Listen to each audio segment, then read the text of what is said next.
from MMA Fighting Studios, this is Between the Links. And now, your host, Mike Heck. Once again, the iconic voice of Esther Lynn welcomes you to a brand new edition of Between the Links on this Thursday, May 13, 2021. We are 2 days away from UFC 262 in Houston, Texas. We will hopefully have a new lightweight champion of the world crowned on Saturday night at the Toyota Center as the press conference wrapped up not long ago. Hope you all enjoyed that. And we're also on the back end of a very busy week in the world of mixed martial arts, and we'll discuss all that and more on the show this week.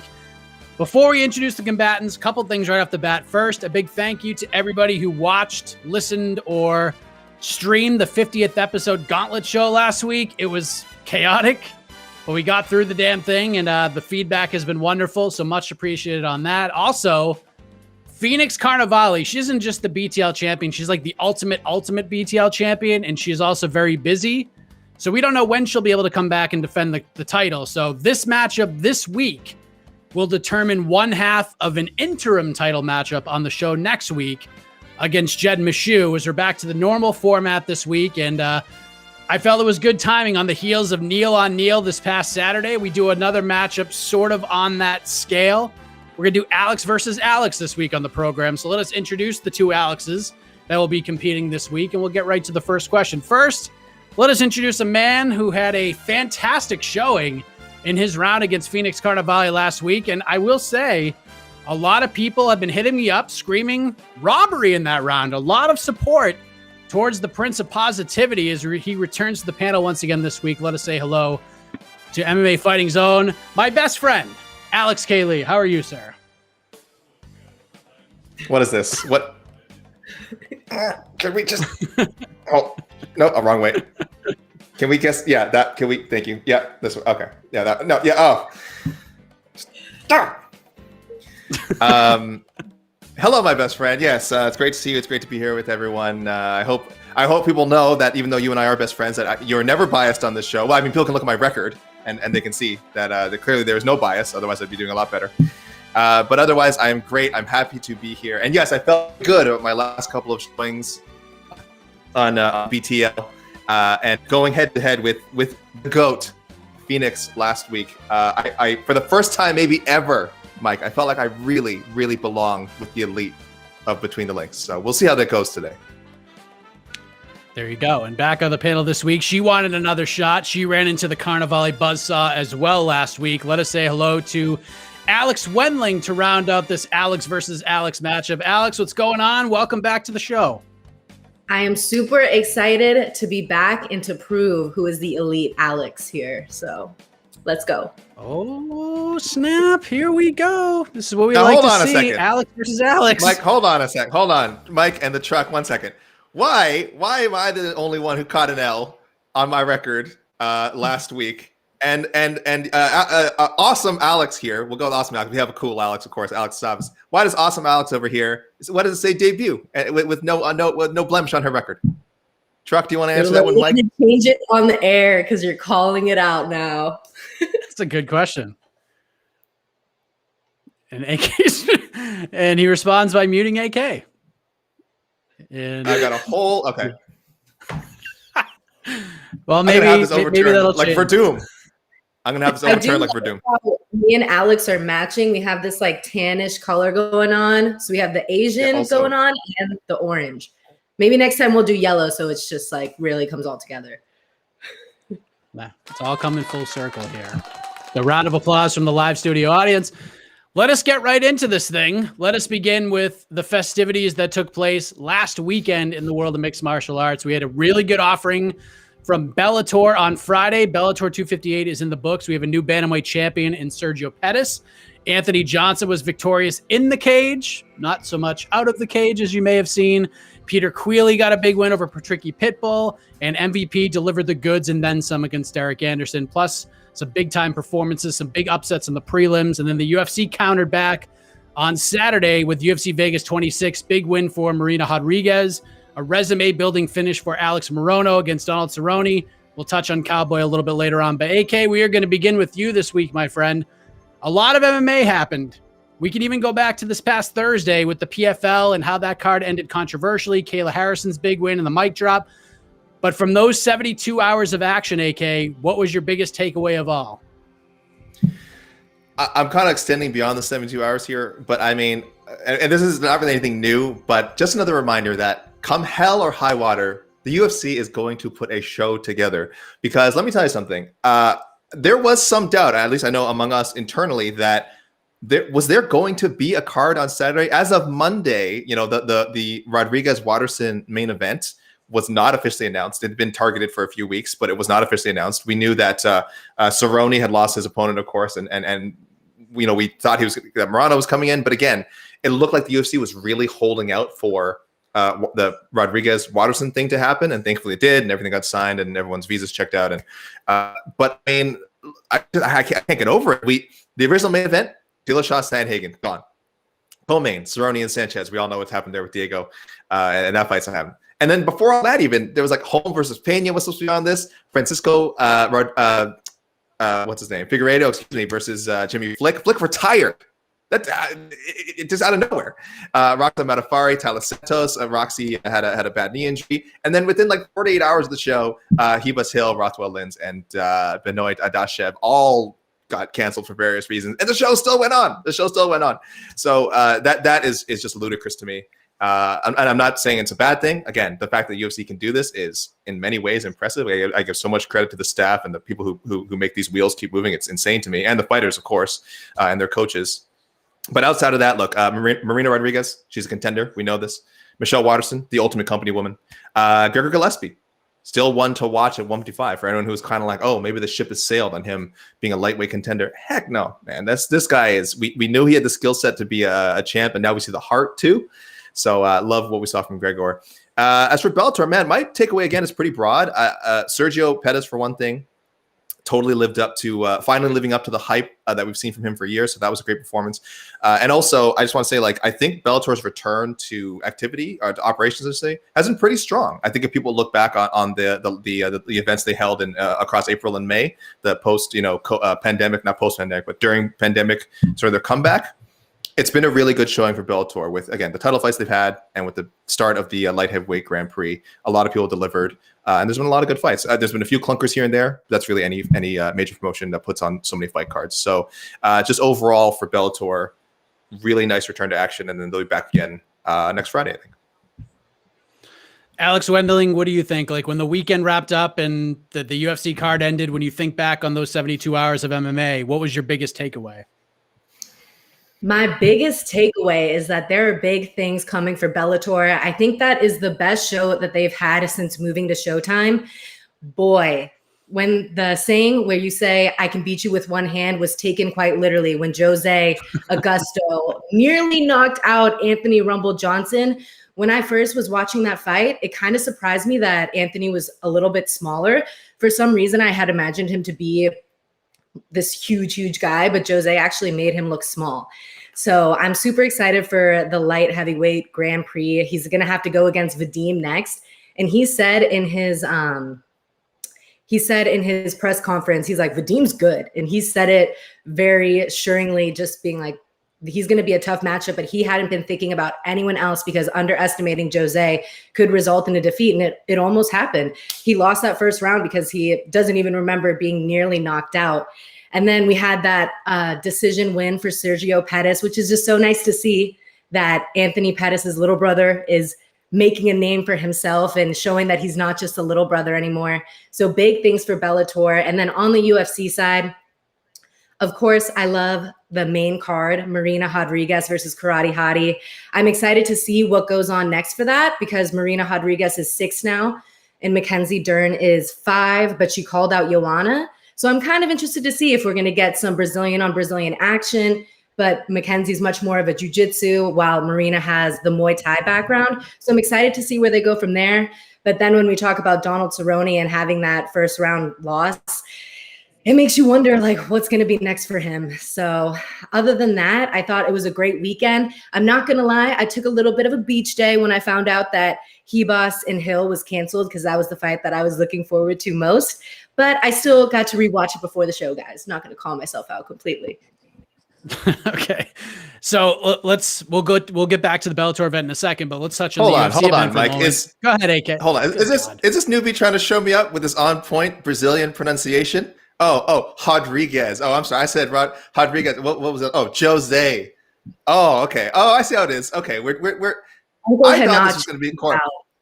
I thought we were both Alex's. This was going to be cordial.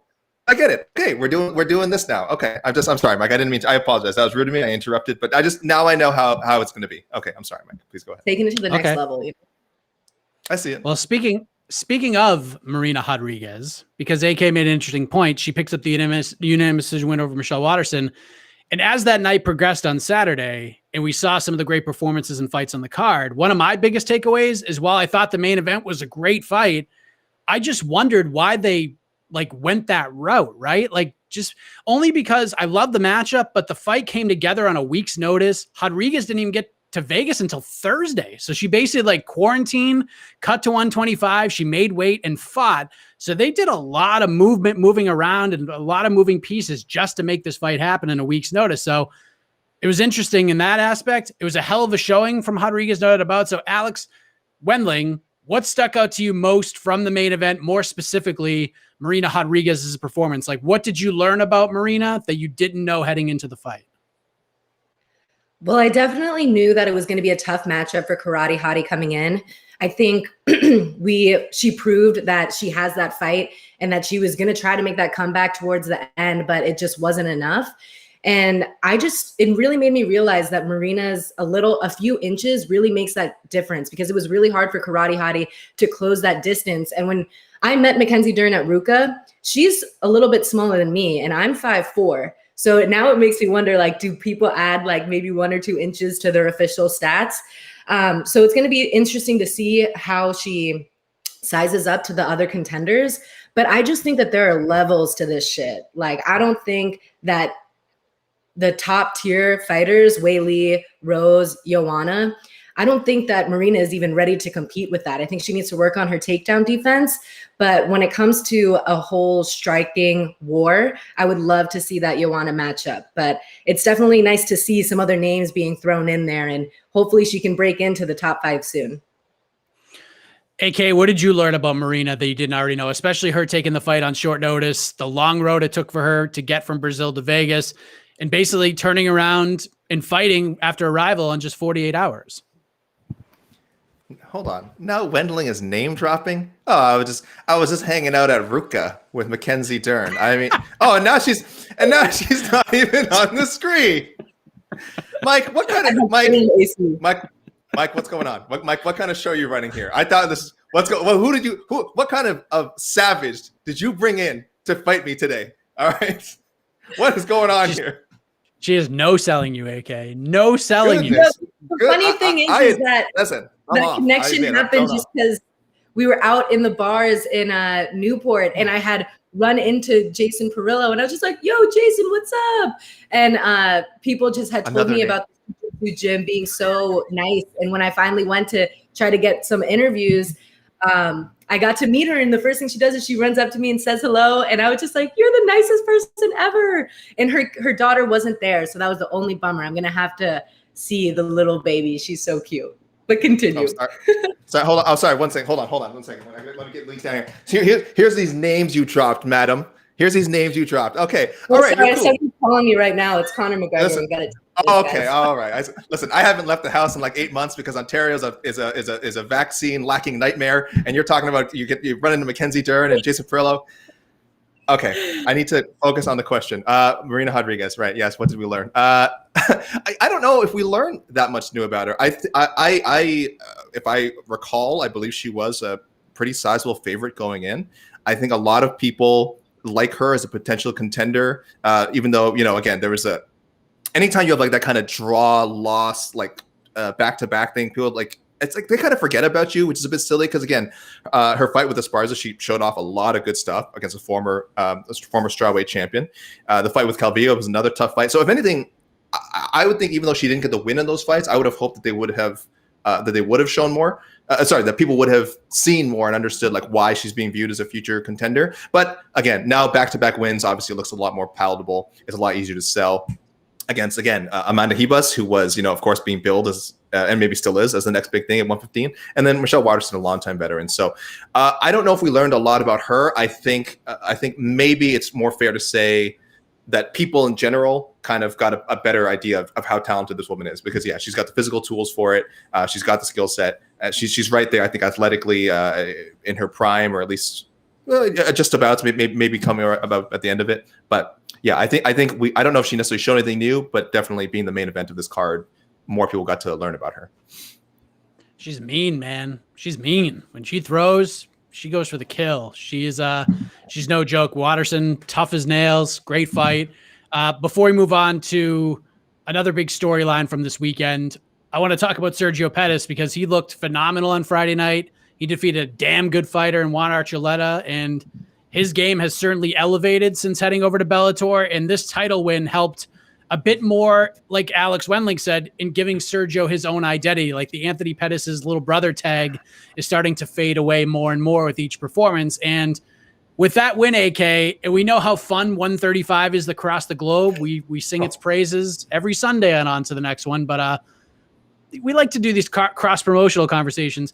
After that performance over Juan Archuleta, where do you put Sergio Pettis in terms of the best bantamweights in the world after his win over Archuleta?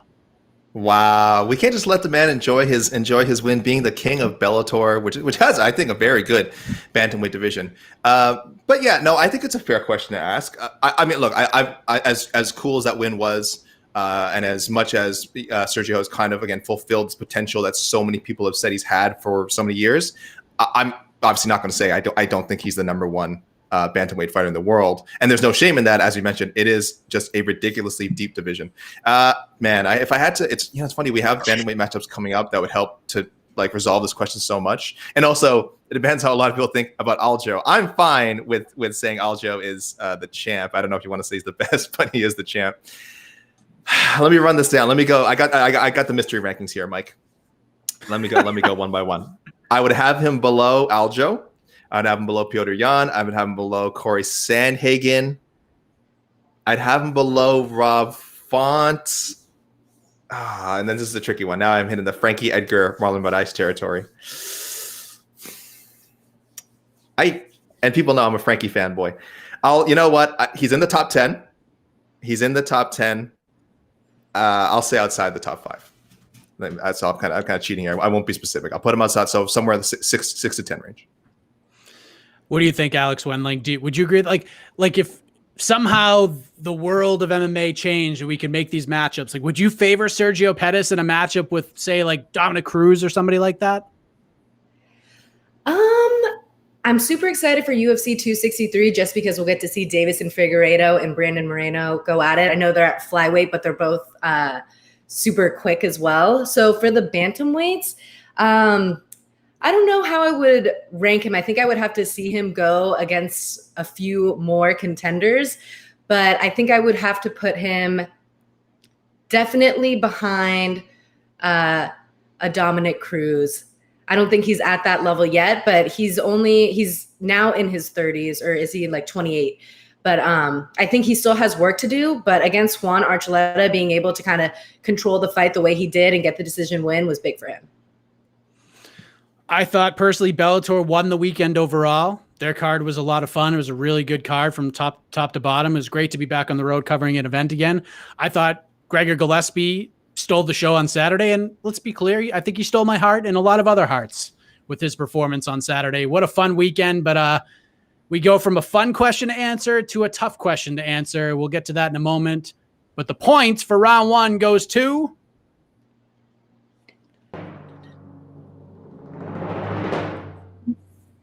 Got to give it to the Prince of Positivity. He is on the board, 1-0. Come back. That's right, rookie. Spirited. That's right, rookie. My record might not be glamorous, but I put in the rounds. All right, I put in the rounds. I paid my dues. Oh yes, no, I'm ready. I'm warming up. There we go. So let's head to the tough question I just mentioned.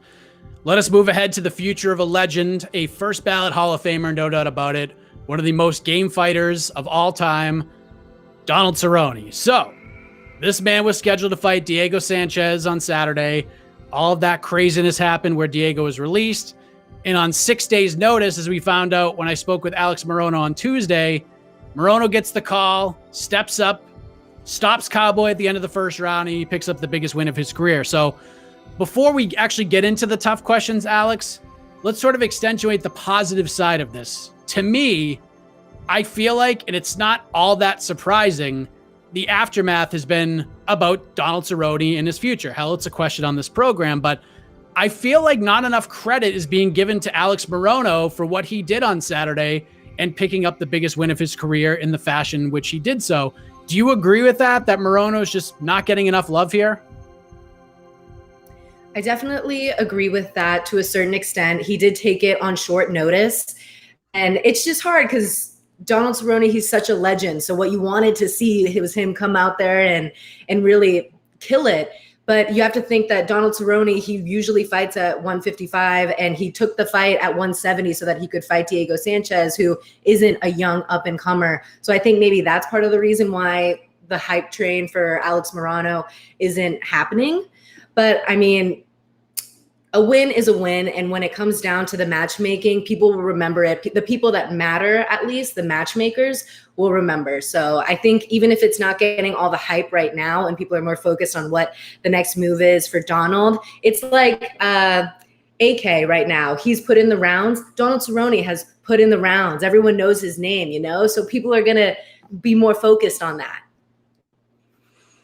AK, your response to that and the fact that maybe Morono isn't getting enough credit for this victory. I don't know how to react to being compared to someone who was just knocked out in inside of a round, but I know it was intended as a compliment, so I'm just going to take it that way. My therapist would be very proud of me for processing that. Look, it's hard for there was so much hanging over this matchup. I want to believe that people won't forget this. I'm sure the UFC will do a good job of showing this finish over and over again whenever Alex Morono fights, and that's great. But as we know in MMA, popularity doesn't really transfer over like that. There's probably I'm sure I'm wrong on a couple of occasions. I'm sure people can think of like 3 or 4 great examples off the top of their head of like, a time someone beat a champion or beat another star and took their took their notoriety. But it doesn't really work that way. Actually, often when you beat a fan favorite, you become quite despised. This happened to Rashad Evans. I'll never forget. After he beat Chuck Liddell, he was for, I think, the next 2 years. Anytime he showed his face on camera, which was absurd, but Chuck was so beloved. And there's other instances of that. So I don't know what's going to happen to Morono, but I think a lot of people are kind of looking at this more as like, yes, unfortunately, the negative side of it. Oh well, Cerrone, he's not a real welterweight. He ran to a real welterweight, and this is what happened. And he should have been fighting Diego instead. And then it goes into that whole storyline. And suddenly, even Alex Morono, he mentioned Joshua Fabia, I think, in an interview recently that was on our site about saying jokingly that he had to thank Fabia for kind of perhaps mucking up Diego Sanchez's career and leading to Diego's release from the UFC. So there's so many other factors leading into it. It's unfortunate it didn't get a proper build beyond the 5 days because it really wasn't official, or at least it wasn't announced until the week of. So I do think it's being overlooked, but I think somewhat justifiably so. This isn't one where I'm going to sort of rail on the fans or in the media, whoever it is, that's saying like, this win, it might not resonate with them in a month or two. I don't blame them. There was a lot going on. Credit to Morono for getting the win, but I think even he knows he just wants to get back there as soon as possible and sort of capitalize before whatever heat there is kind of just dissipates. Okay, so there have been a lot of questions even heading into this fight, and now more specifically after this fight, surrounding Cerrone's fighting future. And Dana White answered some of those questions earlier in the week, saying, essentially, look, Cowboy stepped up again. He lost his original opponent. He wants to go to 155 and have another scrap. We're going to let him do that. And AK, there have been instances where Dana and the UFC basically have gone in the opposite direction. We saw Junior Dos Santos get released. We saw Alistair Overeem have a long winning streak snapped. He gets released. We recently saw Tyron Woodley's contract run out. Doesn't look like he'll be back. BJ Penn got a lot of extra chances. And now we have Cowboy, who is winless in his last 6 fights, fights Nico Price to a draw. It was since overturned to a no contest, but Price lost a point in that fight for an eye poke. So all things considered, we could be looking down the barrel of a 6-fight losing streak for Donald Cerrone. So ultimately, with how the UFC has been handling some of their talent as of late in 2021, are you surprised that Dana's given him another go here? No, not surprised at all. They look, they love Cowboy Cerrone. Maybe this is a situation where Dana, should take his affection for a fighter and use that to kind of protect them. And like you said, maybe not give him another fight. But he was, we say he lost the Price fight. It was competitive for much of the fight. There's the Anthony Pettis fight, which is very close, which he arguably won. The decision didn't go his way. So there's just enough for Cerrone and his team and his supporters and the UFC and the matchmakers and Dana White to kind of look at those moments and go, there's still something there. So I actually believe Dana when he says, yes, I know there's a lot of Dana says things we should disregard, but in this case, I actually do believe Dana when he says he's going to give Cerrone one more fight. And I actually also believe that he'd be pretty firm in making sure it is the last fight, even if Cerrone won, because I'm sure if Cerrone won, he may want to compete again. I mean, that's a talk him and Dana would have to have afterwards. Again, I don't know if Dana would shut that door completely, but no, in this case, this is, look, Dana said recently also he wouldn't give Anderson Silva another UFC fight, and they've sorted that out. He got released, so he stuck to his word on that one as well. So credit to him on that. Obviously, it worked out for the company, so one reason they did it. But he did say that that's what happened, and he stuck to that. So I think he's telling the truth with Cerrone here as well, and I think he has a pretty good grasp of the Cerrone situation. I think he knows him. I think he knows him fairly well. So yeah, I think it's one and done. Your thoughts on this, Alex Wendling? I mean, this is a guy that after the Nico Price fight, Dana White said, we need to have that conversation. I think me and Cowboy need to have that conversation. Lets him go out, gets knocked out in the first round.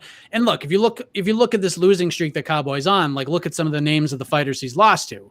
There's some big names in there. But once Alex Morono gets you, and Morono's a tough dude, no doubt about it, but I think in his 10 or 11 UFC fights, that was his second finish through all of them. So kind of a surprising finish to the fight overall when you look at the resumes. But are you surprised that after seeing all these other guys get released this year, the UFC is like, you know what? We're going to give Donald another shot here. Definitely not surprised. There is a certain element of favoritism and loyalty that happens in the UFC, whether you like it or not. And I think that this isn't ridiculous because Cowboy's reaction after the fight, it's like, oh, I got to go back to the drawing board. I got to get back out there. Whereas before, after his loss to Conor McGregor, he's just like, I didn't even want to fight that night. And I think he kind of lost a little bit of the fan base, not lose them, but was just like, wait, what the heck? This isn't Cowboy. What do you mean you don't want to fight, but you're just going to keep taking these fights and cashing checks? So I think now that his attitude is a little bit shifted and it's like, this is what I love to do. I tried, I gave it my all. I have to go back to the drawing board and move on from this. I think that's the reason why Dana is willing to be like, okay, we'll give him one more fight. But I have to agree with Alex that if he wins or loses the next one, that it should be it, because I was looking at all the lightweights that he could possibly face, and they're either young guys coming up or big names that are like some of the elite. And it would be kind of interesting. I don't know if we're going to matchmake in the next section, but if it were up to me, I would just say, Donald, give it up. We've seen enough, but it's not up to me. It's up to Dana White, and I definitely think that he's going to get that next shot. Yeah, I mean, just look at these names: Tony Ferguson, Justin Gaethje, Conor, Anthony Pettis, then the Nico Price fight, now the Alex Morono fight. And one point that I've made a lot over the last several days about Donald Cerrone is, this is a guy that doesn't need to fight. He just likes to fight. He just wants to get in there and fight. He's a thrill seeker, and fighting is just like a thrill for him. He doesn't need the money. He doesn't need any. He just wants to fight. He's just a scrapper. So like you guys have both sort of alluded to, you have to imagine that this next appearance for Cowboy, whatever matchup he gets, win or lose, you have to think it's the end of the line. So, I mean, who the hell really knows at this point, but that's what it's looking like right now. So Alex Wendling, we'll start with you. How do we handle this final matchup? Do we throw him in there with another wily veteran at 155, or do we throw him a young, hungry whippersnapper to kind of build another name in the organization? If you had the matchmaking book, so to speak, who are you matching Donald Cerrone up with? Well, I would have to say I want to see how it goes with UFC 262 and how Tony Ferguson looks, just because it would be cool to kind of see them rematch. And I feel like if you're going to do a Cerrone fight and it's going to be his last fight, then it should be against a big name, and then it can go out with a bang no matter what. Again, if it was up to me, he wouldn't be doing any more fights, and he could just focus on his Cowboy series that he does a little fighting tournament on the side that's in my hometown of Virginia. So I think he could focus on that and invest more time in promoting, coaching, doing stuff that isn't going to put him at risk for any more like serious injuries. But obviously that's not Cowboys mentality. So I'm sure anyone that they give him, he's going to take on. But in terms of a specific name, I guess I would have to go with Tony Ferguson, just because I love watching Tony Ferguson fight, and I loved their fight originally when Tony Ferguson won. So it could be a great redemption shot. AK, what do you think? I gave my suggestion on our show. I don't think you had the chance to weigh in on this, but if we're going to give Cerrone one more shot at 155, who are you matching him up with? Two things. It has to happen in front of the fans. It's just going to suck if if his last fight doesn't get to be in front of at least some sort of crowd. It just can't end in the Apex. It's just like, I didn't love it for Daniel Cormier. I don't want that to happen for Donald Cerrone. I know someone on our show, like I said, Mike suggested something in Colorado, which I think would be great and make a lot of sense if they can make that happen. But who knows? Who knows where we'll be, or I should say where the United States will be in 3, 4, or 5 months from now. So that's the first thing. Secondly, I actually went higher, Mike, thinking about weight class wise. I know 155 is ideal for him, but if it's his last fight, why cut weight? Why do you want to cut weight? And also, there's just a bunch of veteran names that I kind of still want to see him fight. So I'm thinking Carlos Condit, I think would be a great fight. Matt Brown, he's fighting Diego Lima, 19, but I think win or lose, I think it'd be. I'd like to see Matt Brown send off. Tim Means, he was supposed to fight Cerrone a few years ago, and it fell through for Tim Means, failed a drug test, something like that. So those are all good names. But you know what would have been a great? This can't happen now. You know what would have been a great retirement bout, guys? Cowboy versus Alan Jouban. Cowboy versus Alan Jouban would have been like perfect. It was such a great celebration of two guys' careers. I mean, Cerrone obviously a lot more UFC experience than Jouban, but I mean, Jouban pretty out there. He's a broadcaster, commentator. His face is everywhere on UFC programming, so pretty well known guy. I think it would have been a great fight. I'm happy. I shouldn't say it's a shame. I'm happy that Alan Jouban, knew when to call it quits. But otherwise, that for me would have been like one of my top choices to send Cerrone off. Yeah, personally, I like the Jim Miller idea. Run that one back. I know it was 7 years ago, but Cowboy at least has confidence that he can beat Jim Miller since he already did. And of course, Miller would want that one back. So that's fun. A lot of people like the Joe Lozon idea. And of course, being a fellow Bostonian, got no issue with that fight. I would enjoy that very much. But I do like Alex Wendling's idea with Tony Ferguson if he loses to Beneil Dariush, because if you go back and think about that fight, Cerrone was very competitive in that fight against Tony Ferguson. He was scoring. It was just kind of the unfortunate incident with the nose and the eyes that called the fight short. So we'll see what happens. We're going to get ready for this Saturday, UFC 262. The point for round 2 goes to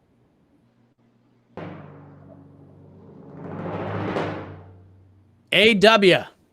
Alex Wendling on the board. It's 1-1. A-Dub with the dub. Woo! Sarcastic clapping. Salty golf clap over Way there. to go. Way to go, Alex. Way to go. You salty. All right, let's my sodium levels are rising. My sodium levels are rising. We're going to take a trip down south, my friends, to Houston, Texas, the site of UFC 262. Main event for the vacant lightweight title. We got Charles Oliveira taking on Michael Chandler, a very interesting matchup for sure. But we talked about this when the fight was announced, AK, and now that we're a little over 48 hours away from this fight, I think it's fair to bring this conversation up again, knowing what we know and seeing how things at 155 look right now. So with Khabib out of the equation, we got Dustin Poirier getting ready to fight Conor McGregor in July. Justin Gaethje, the last interim champion before doing what 28 others have done before him, losing to Khabib, is not in this equation. Now that we're 48 hours away, okay, is this the right fight for to crown a new champion at 155? Like, should the UFC have gone a different direction, all things considered, or do you think they hit the nail on the head, so to speak? This is the right fight. Look, this is the right fight. I'm at a bit of an advantage here because I did just this morning, Jed and I did publish a Great Divide feature discussing, it was more who is the best lightweight, who will be, recognized the best lightweight after UFC 262. So you can find that, guys, on MMAfighting.com. Go read it. So I have some thoughts on this already, but I mean, the phrasing of this question, is it the right title fight? I'm even more confident saying yes, because look, we know the circumstance around it. Just looking at their resumes. Oliveira, one of the best fight finishers, super exciting, beating everyone the UFC has asked him to. Okay, he can't book his own fights. He can't book his own fights against Justin Gaethje, against Dustin Poirier, Conor McGregor. Of course, he'd love to fight those guys. He doesn't get them. Why would they want to fight him? He's dangerous. Most submissions UFC history, 14. Tied for most finishes with Cerrone at 16. Dominated Tony Ferguson. He got his top 5 opponent, dominated him. Finished everybody else except for Paul Felder, but whatever. Everyone, there's no shame in that. Lightweight stacked. Everyone has losses to great fighters. That's how it goes. His last loss over 3 years ago. So look, he's got the resume. So 8 straight wins now, 9 straight wins. 8 of those by finish. He passed the eye test. You watch him. If you watch Oliveira fight, you say this guy looks like he has the skills to be the best in the world. So for me, he's as good as anybody at 155. If he won, he'd be a worthy champion. And I think so would Michael Chandler. I really do. Look, I won't argue that the competition that he faced in Bellator is necessarily as strong as what he would have faced in the UFC if he had been in that company the past few years. But again, he beat pretty much everyone he's supposed to beat. Yeah, that's put in front of him. Pitbull, fine, he lost to Pitbull. No question. Will Brooks twice, Brent Primus, Eddie Alvarez, but he beat Primus in the rematch. He beat Alvarez the first time. So really only 2 sort of unavenged losses, if you want to look at it that way. And you can't really put Pitbull above him because of one fight. There's a body of work has to be considered here, and Chandler's is very good. Okay, there's a reason the UFC promoted him, unlike they had any other Bellator fighter coming in. Obviously, marketable guy, good with public speaking, but also they respected what he did. They respected that and believed that they could sell him as a potential contender, which he is now officially. He's fighting for the title, so I think he's earned a shot too.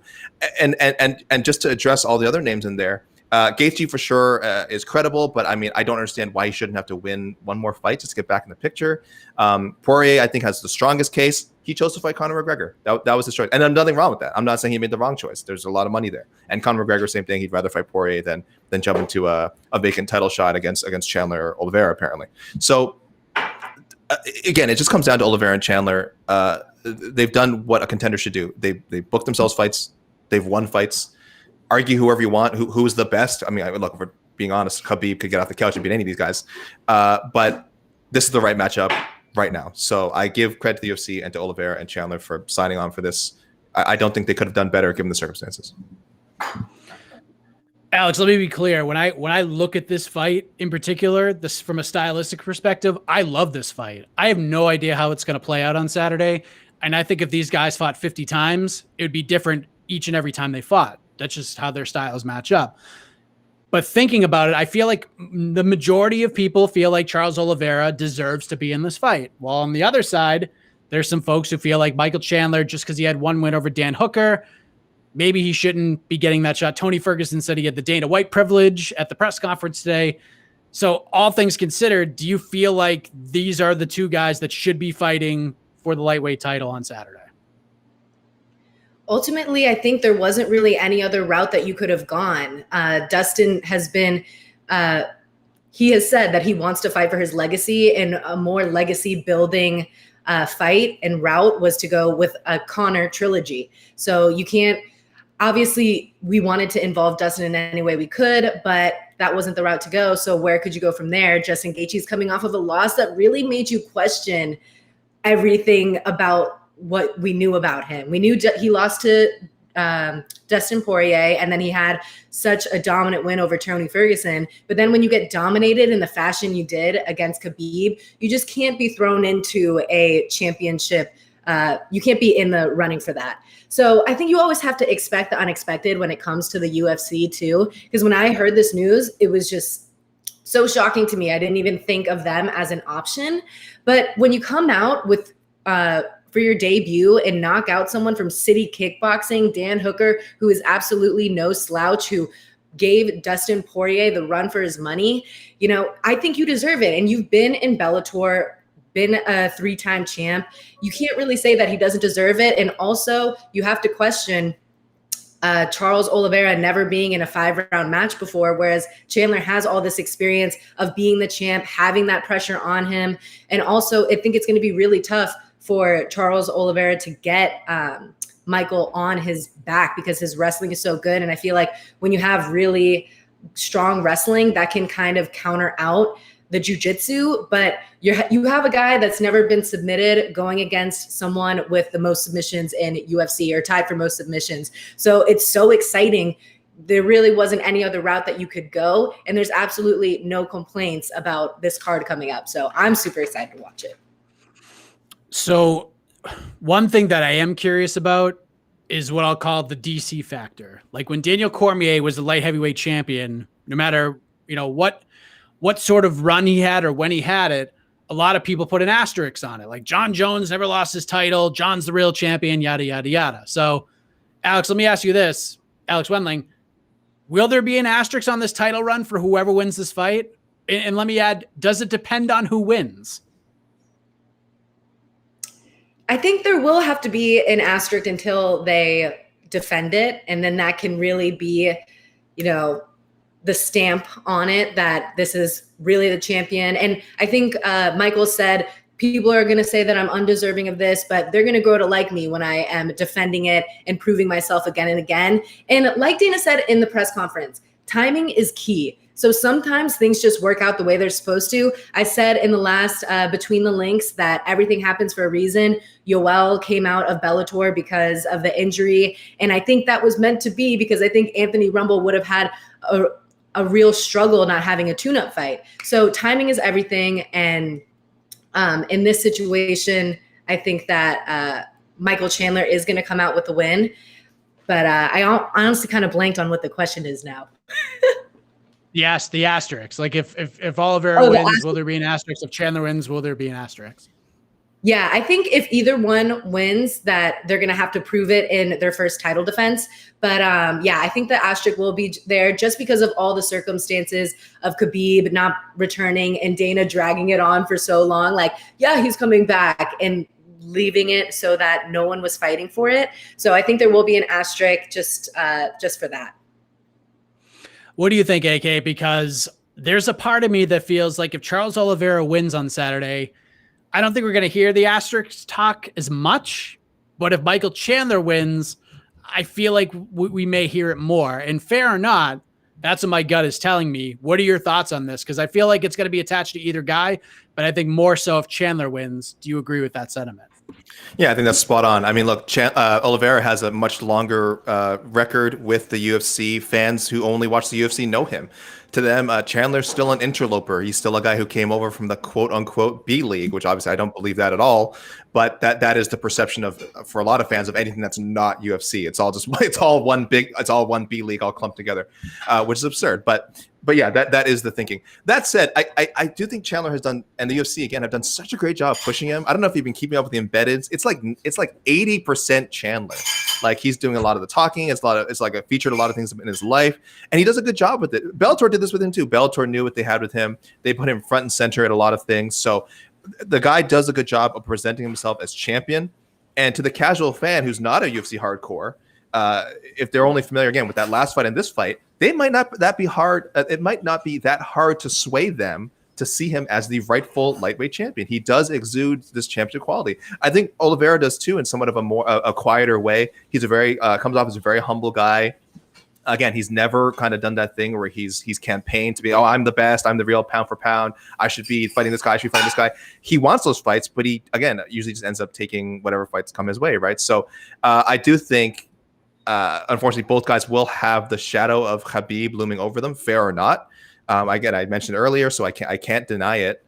And of course, I think someday, should either guy go on a dominant run, who knows? Maybe Khabib comes back. That's always what I said would be what would make Khabib come back. Someone goes on a dominant run. He takes his time off from the sport for 18 months, 2 years, who knows how long, and comes back and fights one of these guys. So it happens to everyone. I think it happened to Hendricks and Lawler after GSP kind of just walked away with the title. I don't think anyone thought that a GSP couldn't beat Robbie Lawler back then. Michael Bisping was a champion during like when Yoel Romero was out there, Robert Whittaker was out there, Mousasi was out there, and no one really bought him as a champion. So it's funny, having the UFC title is a great thing, It certainly gives you, a massive amount of prestige, but given how deep the roster is, you're also always going to be scrutinized. And I do think that's going to happen to either Oliveira or Chandler, no matter what happens on Saturday.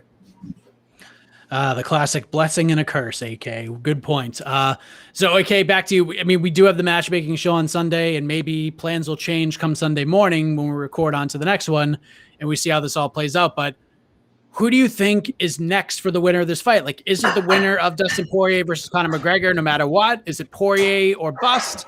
Is it Justin Gaethje, who, by the way, if you go to the scorecards for the Khabib fight, 2 judges gave Justin Gaethje the first round. There are not many people in this world who can say they want to round off Khabib Nurmagomedov. Is it between those guys? Is it somebody else? Like, what do you think is next for whoever comes out of this main event with the title on Saturday night?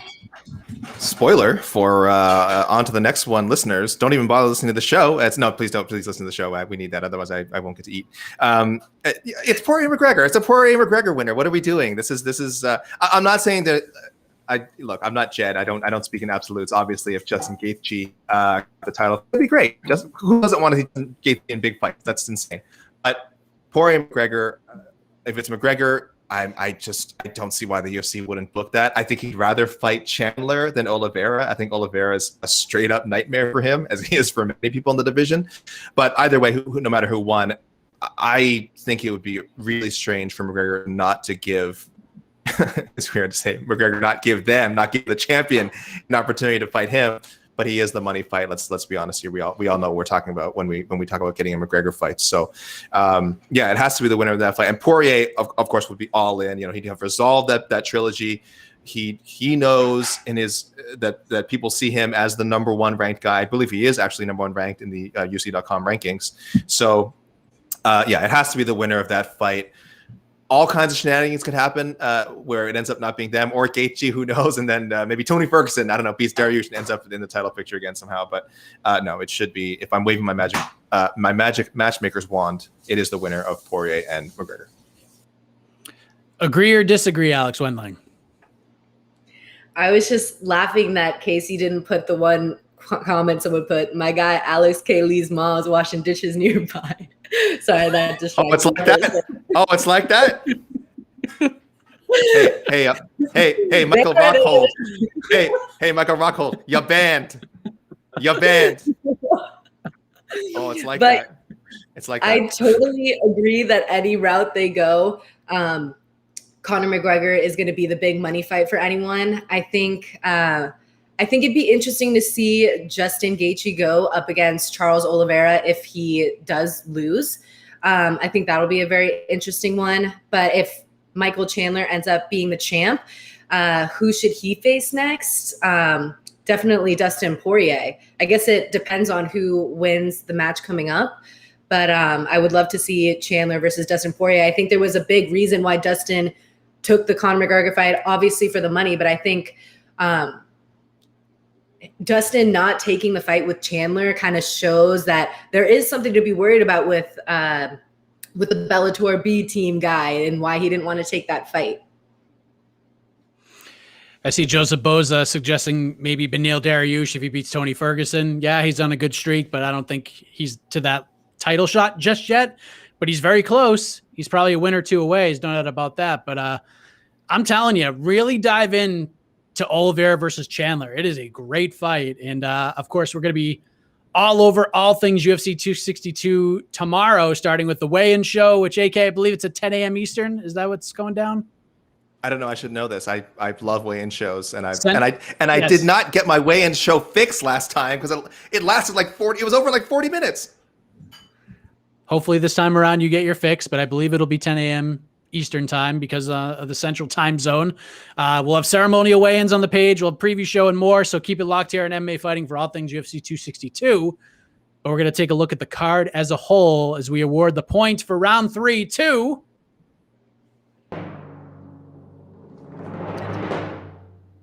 2 in a row for Alex Wendling. Got to give it to her. That little comment shot at the end. That's a really good point. Congrats. Yeah, congrats. AK Congrats. did The assist to Michael Rockhold. Luke Rockhold's little brother Michael coming through. Yeah, well done. Well done. Way to monitor the comments too, Alex. Nicely done. So I take a peep at them every now and then. I usually stay pretty zoned in, though. Yes. So UFC 262 as it stands right this moment. For the main card, we have the title fight we just talked about. We got Ferguson versus Dariush. We have Matt Schnell versus Rogerio Bontorin. Katlyn Chookagian versus Viviane Araújo. Really love that fight. And Shane Burgos versus Edson Barboza. #banger alert. That is your main card. Yes, we lost a couple of fights. We lost Leon Edwards versus Nate Diaz. And earlier this week, we lost Jack Hermanson versus Edmund Shabazian. That's going to go down next Saturday in Las Vegas. But Alex Wendling, we begin with you. We got some solid prelim fights as well, but looking at this card on paper right now, what grade are you giving it? I'll give it a B. Maybe it definitely would have been an A had Nate Diaz been on it, but I give it a B just because actually, I take that back. I give it a B+. That's like a solid 89%, right? Throwback to grades. I really like the Edson Barboza fight. I think I'm excited to see his kicks go on. And then I also love to see Katlyn Chookagian. She's always out hustling, even though she doesn't really get that much recognition because it's really hard for her to break through to the really elite. But I think the really juicy stuff that we're going to see is really only in that main and co-main event, at least what I'm particularly interested in. So that's why I'm giving it a B+. A B+ from AW. AK, you didn't think losing the Edwards-Diaz fight would have a huge impact on the card as a whole. Not sure how much of an impact losing Hermanson-Shabazian has on from your perspective, but what do you grade this card on paper looking at it as we speak? Mike, I think it's time for me to break out the gymnastics scoring system again. The much missed. I know people missed it. Alex Wendling, you're not familiar with the scoring system. If you've ever watched gymnastics, I know most MMA fans are fans of high level gymnastics, of course. A routine is created, and then that routine has a score potential based on difficulty and technical aspects that are included. Again, why am I explaining this to MMA fans? MMA fans know this. So this, to me, this card, top two fights, bangers. Absolute bangers. Okay, so a great showcase for lightweight division. Can't go wrong there. Burgos Barboza is I think the front runner fight of the night, maybe a fight of the year candidate. So that's three strong main card fights already. And I think I know we're talking about top to bottom, but I think when the main delivers, it does tend to sort of elevate the whole proceedings. We kind of forget anything that didn't happen earlier in the show. So I think there's a big potential for those three fights to really pay off. And we won't worry if there was maybe a couple of listless decisions on the preliminaries, or hopefully no illegal knees or anything like that. That's the trend these days. And there's some good sleep. I like Schnell versus Bontorin. That's on the main card. I think that one got bumped up. Maybe that's the one that got bumped up because when Shabazian and Hermanson got taken out. But I like that fight. I'm not as jazzed about the prelims, but otherwise, I'm gonna go, Mike. I'm not going high as 9. I'm going degree of difficulty and with technical elements that I've considered. I think this could, if everything pays off and we have a strong main card and a memorable main card, 8.5. 8.5. Okay. It could go that high. That's a B. That's a strong B. So remember, and so that's for me as high as it can go. That's if everything delivers. I think that's as high as it can go, and then you go down. So people don't criticize me when I'm doing whatever the post show on Saturday, and I'm saying this card was a 7 or a 6.5. I'm saying it's 8.5 is the peak, the potential of this card, and then we deduct points from there. Thank you for clarifying. I was gonna totally give you shit if it was delivered any less. I was gonna let you know in that comment section. I'm afraid of you now. I'm afraid of you now. So now I have to amend my comments. Well, I mean, as fun as this matchup is, I think the co-main event is a doozy at 155 on Saturday. We got Tony Ferguson versus Beneil Dariush. And when we spoke about Ferguson Oliveira in December, a lot of people in the media space said that fight was a quote-unquote crossroads fight for Tony Ferguson coming off the loss to Justin Gaethje. And now he's lost 2 straight. He was dominating both of those fights against Oliveira and Gaethje. And now he gets a surging under-the-radar contender in Beneil Dariush. So, AK, I'm curious, what do you feel is at stake here for Tony Ferguson Saturday night? If it's not a crossroads fight, Is this do or die for Tony Ferguson? Like, do you feel like there is a chance he's fighting for his job on Saturday? I think do or die is a little strong. I definitely lean more towards the crossroads phrasing. And even that, I feel like it's maybe a little too dramatic. Look, I know Tony's up there in age. I think he's now 37. Don't tell me he's 38. Don't tell me he's 37, right? 37, or he just turned 38? Sorry, guys, I should know this. He turned 37 in February. Excuse me, I just looked that up. He's Nigerian. And he's got a lot of mileage. He's got a lot of miles. You know, we talk about actual age, and of course in fighter age, he's way up there. And I know a lot of people will, and so this is what's on the line. A lot of people are going to say if he can't beat Beneil Dariush, that his best years are behind him, which is probably indisputable. But that doesn't mean that he can't continue to have a productive UFC career. I think, look, here's why it's not there. We just talked about Donald Cerrone getting one more fight. So if Donald Cerrone can get one more fight, and not to mention, you know, fight his way through whatever this 5 or 6 fight winless streak, Ferguson's is now 2 fights into his first losing streak of his career. It sounds terrible to say. It can get worse. It can get worse, but it could also get better. I still think he's one of the 10 best lightweights in the world. Sorry, I lost my train of thought there for a second. I still think he's one of the 10 best lightweights in the world. And I think maybe if we just go a little bit outside of the top 5, the absolute elite of the lightweight, he can still rack up some quality wins. And part of me still wants to see him give it a shot at 170, if I'm being honest. I'm just curious. So that's my thoughts for Tony. No, we're not anywhere near seeing the end. I bet he fights in the UFC for at least another 2 years. What do you think, Alex? Do you think it's do or die for Tony Ferguson, or is that a bit of a stretch? I definitely think the behavior at the press conference is probably going to make it more close to the die. I mean, I know he's trying to sell it and stuff, but when you're dealing with a company like the UFC and you're kind of calling things out the way you perceive it, but it can be taken the wrong way for the people that are up top. I think it could be his last shot. It depends on how he loses, though. Like if he loses, like how Tyron lost to Vicente and Gilbert Burns in such a dominant fashion, then it's just like, well, shit. But I have to agree with or disagree with him going to welterweight. I think that's the last thing that he should do. He was getting absolutely manhandled by Charles Oliveira. So I think if you add even more strength and try to put him in the welterweights, that's just going to be exemplified even more. I think when you're, I guess, 37 or whatever age he is, 38, and you go up in weight, I think there's only so much muscle mass that you can actually put on that'll be usable when you're fighting against people in the welterweight division. So I don't think he should go up. I think that he might have 2 or 3 more fights in the lightweights, but definitely not going against anyone that he would want to, because he's trying to get back to the belt and try to still have big name fights. But we'll see against Beneil Dariush. He was really talking some smack in the press conference, and Beneil is no slouch. He trains at King's MMA, and he was keeping it calm, cool, and collected, not really letting Tony get under his skin. So I think I don't know if it's going to be after the fight where they respect each other and are like, oh man, that was all just for show, because Tony, he's a crazy mofo. He's El Kukui, spooky, boo, I'm scared. Like, he's crazy. If his arm is about to snap in half from Charles Oliveira, he's not gonna tap out. So I think that is what will keep him in the UFC, because he's just crazy. He's like an icon to the UFC, but with the other stuff that goes around it, and maybe not being Dana White's best friend or getting the Dana White privilege, I think that'd be the only reason why he wouldn't continue. But for the most part, I definitely feel like he's going to keep going. Everyone loves Tony Ferguson. You heard him in the press conference today. People were going crazy for him. I always wonder, and I hate going down these rabbit holes, like what life would be like if Tony never tripped over that cord before the Khabib fight.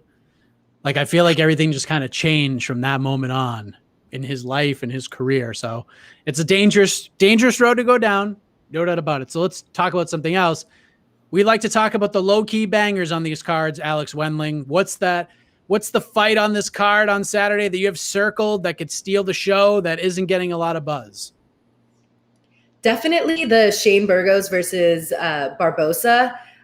They covered it a little bit on the unlocking victory with Dominic Cruz, Gilbert Melendez. So I'm excited to see how that goes down, just because I love watching kicks, and Edson Barbosa is just the king of that.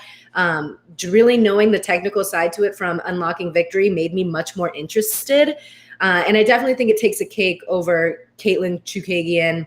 And I honestly think it might outshine the co-main event if Beneil Dariush just ends up being able to completely control Tony Ferguson. So we're going to have to see where that goes. But I think that fight has the potential to really start off the fight card with a bang. AK, what do you think? Low-key banger. Listen, Wendling, I don't want to go full Jose Youngs on you here. No one should ever go full Jose Youngs on anything. But you can't call Burgos Barbosa a sleeper. That's one of the most highly anticipated fights on this card. It's a main card fight. It's on the pay-per-view. Edson Barbosa's in it. It's not a sleeper, for goodness sakes. You want to know a sleeper? Here's a sleeper. The very first fight on the friggin' card, the first early prelim, the return of Sean Soriano to the UFC, taking on the always game, always tough Christos Giagos. So this is a fight when it first was booked, Soriano stepping as a replacement for Joel Alvarez. I was kind of like, I didn't think much of it. And then I kind of remembered more about how talented Soriano is and how much damage he's been doing outside the UFC. This will be his second run. And so I'm actually really excited. I think Soriano is a case of a guy, again, talented guy who probably got signed maybe before he was ready. He also fought some good competition. So I think this is a little bit closer to the level where he should have been fighting against in his first run with the UFC. He's better than he was before. He's a great striker. Again, Giagos, super tough. So that is the definition of a sleeper. I would tell people, do not miss that very first fight of the early prelims. I know I'm not saying watch every fight in this card, but if you're going to catch any of the prelims, tune into this first one and then go do whatever you got to do if there's some other fights you're not interested in. But Soriano, Giagos, there's your sleeper. That's going to be a crazy fight, AK. I will agree with you on that one because you mentioned New England, Sean Soriano, # Rhode Island. And secondly, you get two guys. To do that. Yeah, and you get two guys who just throw bolos all day long until they run out of gas, which both of them will probably do, if we're being honest, by the third round. So if it gets that far. So that's a great fight. Ladies and gentlemen, regulation has ended. The point for round 4 goes to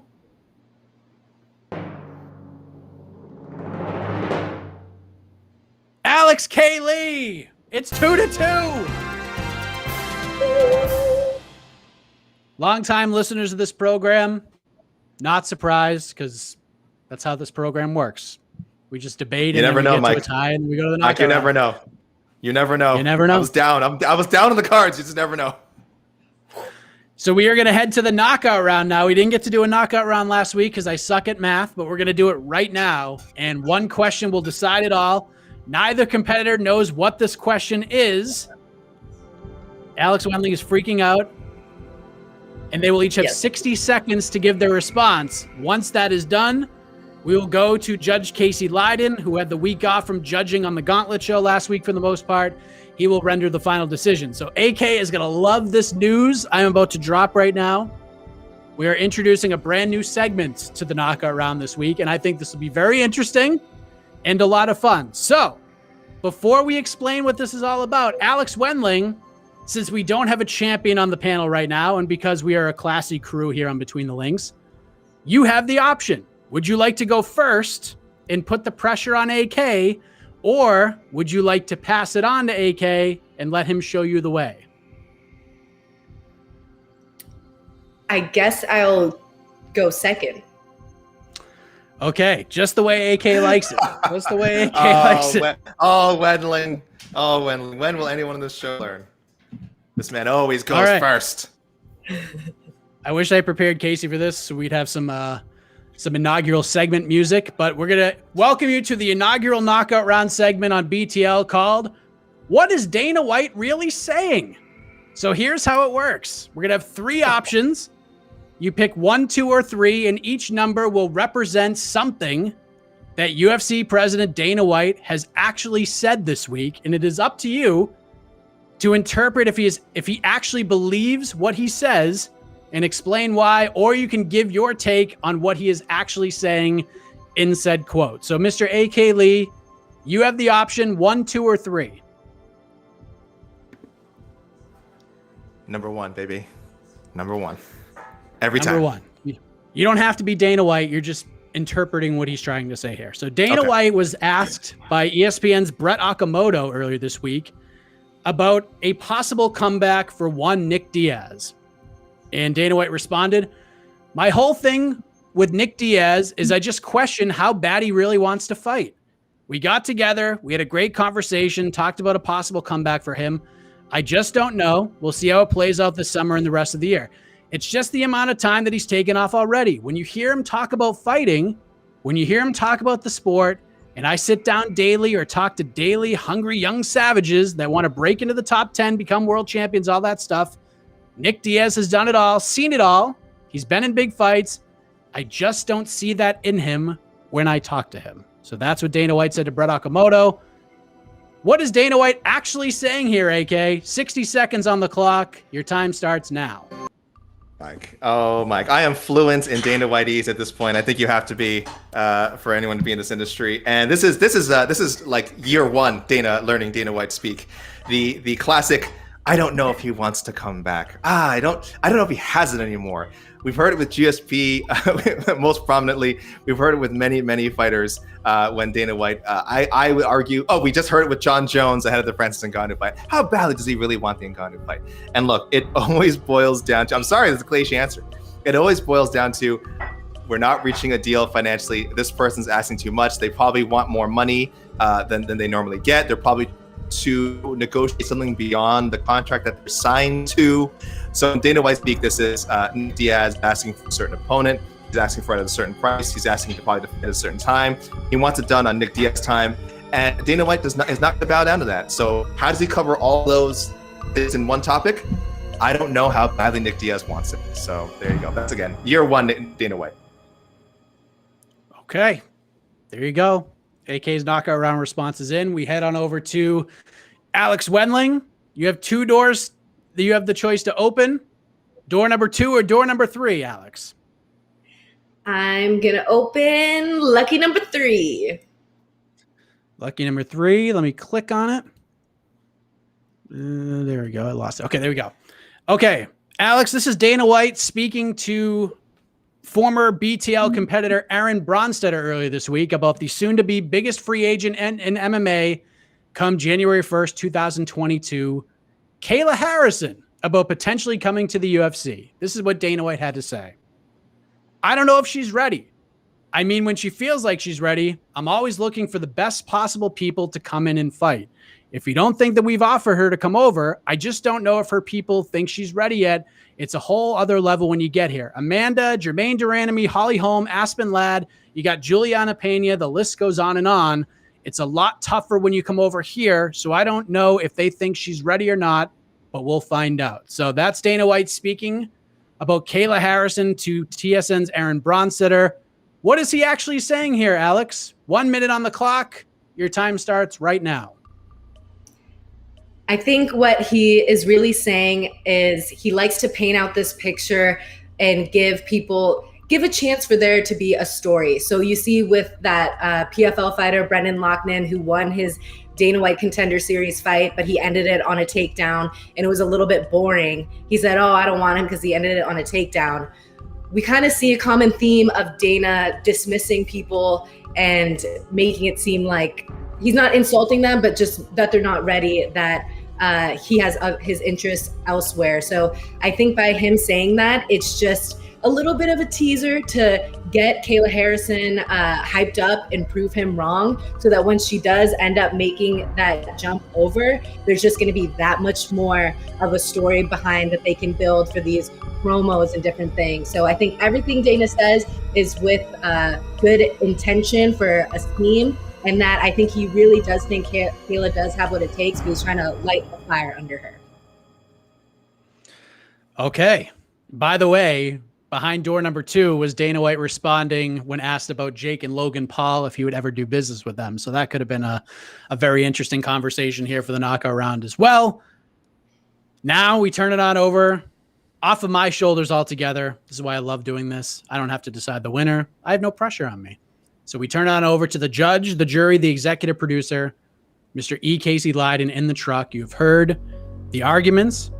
You've heard the 60 seconds from each of these Alexes. which Alex moves on to face Jed Meshew for the interim Between the Links title next Thursday, right here on this program.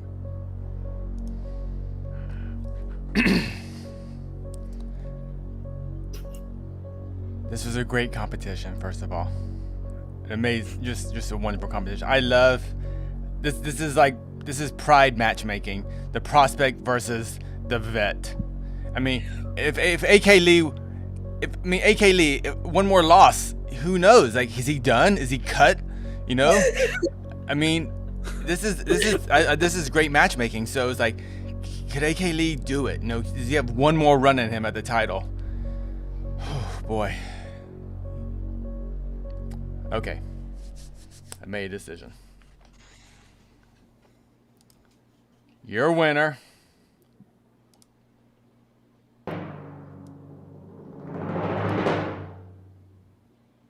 Alex Kaylee. AK! Wow. Wow. Put the number on the board. Put the number on the board. You are What the number? You are fluent. Put the number on the board. Put it up right there. Put the number on the. I'm there. Oh, there it is. It worked. Okay, good. Wow, what a battle! I never thought that day would come. Oh, I'm sweating. This is a dry fit. This is a dry fit shirt. Thank goodness, because I am sweating. Alex versus Alex was an instant classic, ladies and gentlemen. So, AK, you know how it works. You get 30 seconds to talk about whatever it is you want to talk about, good, bad, and different in the sport of mixed martial arts. No. Listen, Mike. As the winner, as the rare winner, I would like to defer in this case because I think Alex Wendling put out. I'm not saying I didn't win, by the way. I kicked ass today, but I will as Alex Wendling is our guest. I would like to give, and I think a lot of viewers just might not be super familiar with who Alex is yet. I would like to give her a bit of a platform to promote her ideologies. I don't know what we want to talk about today, but yes, I will take my win and take confetti in the W. Alex Wendling, please take the time and educate these people. I'm just so happy to have been able to do this. This is so fun. It gives me that adrenaline pump I need. Like, I want to take a midday nap sometimes, and no, this just like picks me back up. I'm going to get back to work on the morning combat stuff, below the belt, Food Truck Diaries. We had Michael Chandler a while ago. So if you guys want to watch that before UFC 262, go do it. But this isn't the last you'll see of me unless, I don't have a future in this. We'll see. We'll have to find out. You'll be back. You will be back. This is Mike. This is the hugs and handshakes. After we've had a heated fight, now we can hug it out. We can handshake it out after, and then come Monday or Tuesday, I'll go on What the Heck and trash talk and talk about all the dirty things she did during the fight. On the right after, oh yeah, it's all good. It's all resolved. The beef has been squashed. The eye pokes. Yeah, exactly. I'm not going to complain about those now. Watch me on What the Heck this week, and I'll break down all the dirty stuff that happened in this fight. Next time, though, we have to actually intentionally wear the same, like a matching. Like, I think if we were all in person right now, Mike would definitely be in the middle, and then we would have Alex and Alex on the sides with our matching coordinated things going on. So, there's a W in that sense. You needed to win anyway, or else it could have been done for you. So I'll let you have it for now. Take your Alex, I really needed this. You have no idea. I really needed this. Okay. And beat AK's just trying to AK's just trying to extend this show because he knows he has to go up against Jed next week and it's not going to be as friendly.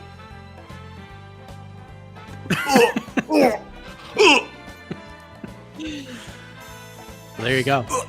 Well, that's it. There's your winner, folks. There's one half of your interim title matchup next Thursday on the show where we'll talk the fallout of UFC 262 and so much more. Who the hell knows what's going to happen in the next 7 days. But until then, for AK, for AW, I am Mike Heck. Big shout out to the judge, the jury, the executive producer, Casey Leiden on the ones and twos. We're out of here. We'll see you next week. The iconic voice of Esther Lynn takes you home. Good night, everybody. This has been Between the Links. I'm Esther Lynn. You know this because I say my name and you can tell by my beautiful voice. Thanks for watching. Hit the subscribe button. Happy birthday, AK! Stop it.